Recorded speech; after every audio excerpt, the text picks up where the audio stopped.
Hello, I'm Rajiv and I'm making an edit of an AI generated image, and I think I created this image using Night Cafe Studio, but I'm using Google's free photo editor for the phone, Snapseed.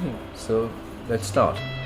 Now you start by choosing one of these presets at the bottom. So I'm going to go for the portrait one. You click the tick and then I press the tune image. Now you can see here all the various controls under the tune image. So starting with brightness, but I want to darken it. I want to increase the contrast slightly, increase the ambience, increase the highlight, which is the brighter parts of the image. I won't do too much to the shadows. Now curves is generally a fantastic tool for increasing contrast. The left side of the bottom represents the dark part of the image, and the top right hand corner represents the brighter parts of the image. So if I press this down, you can see that this becomes darker, and there you go.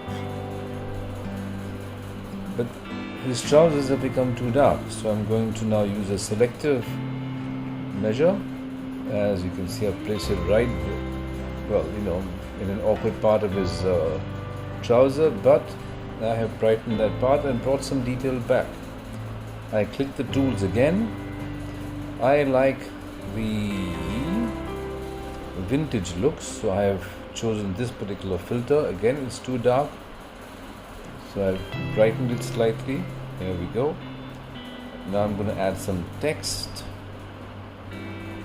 Double click this point here and I call it Madness. I place it at the bottom, click the tick again to confirm, go to the tools, add a frame which I like, and now I simply save a copy to my phone.